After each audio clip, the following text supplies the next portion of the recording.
మళ్ళీ జీరోకు. ప్రణీత్ రావు చేసిన పనికి ఎస్ఐబిలో అయోమయం. గతంలో సేకరించిన సమాచారము ధ్వంసం. ట్యాపింగ్ వ్యవహారం నుంచి ఎస్కేప్ అయ్యేందుకు మావోయిస్టులు నేరస్తుల ఇన్ఫర్మేషన్ సైతం కొలాప్స్.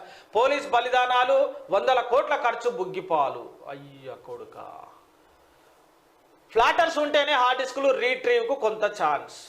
ఫోన్ ట్యాపింగ్ వ్యవహారం నుంచి తప్పించుకునేందుకు ప్రణీత్ రావు చేసిన పని ఎస్ఐబిని అయోమయంలో పడేసింది. గతంలో సేకరించిన మావోయిస్టులు నేరస్తుల సమాచారం సైతం కొలాప్స్ చేయడంతో అధికారులు తలలు పట్టుకుంటున్నారు.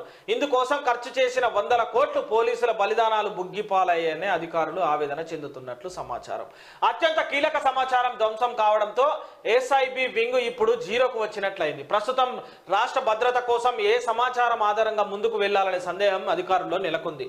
దాదాపు 47 కంప్యూటర్లలోని హార్డ్ డిస్కులను ప్రణీత్ రావు కాల్ చేశాడు, కొన్నింటిని కట్ చేశాడు.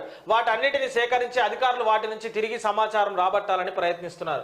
వీటిలో ప్లాటర్స్ మిగిలితే వాటి నుంచి సుమారు 40% వరకు ఇన్ఫర్మేషన్ తిరిగి రాబట్టే ఛాన్స్ ఉన్నదని అధికార వర్గాలు సమాచారం. దీని కథంతా తిప్పుతున్నారు. ఇది రాదు బొచ్చు ఏది కాదు, ఇదంతా ఉత్తదే, ఉత్తిదే, ఇదంతా ఉత్తదే. ఎందుకంటే ఏడైతే ఇదంతా ఇప్పుడు ఇంట్లో ఎవరెవరు ఉన్నారో ఏందో అంతా తెలుసుకుంటారు వాళ్ళు. ఇప్పుడు ఇన్ఫర్మేషన్ చెప్పాడు, ఆయన కూర్చోబెట్టి అడిగినప్పుడు చెప్తాడు, మొత్తం చెప్తాడు. తర్వాత అమ్మాయిలంతా మనోళ్ళు కూడా ఉన్నారా అని చెప్పి ఏడా గవర్నమెంట్కి ఇబ్బంది అవుతుంది అనే ఆలోచనతోని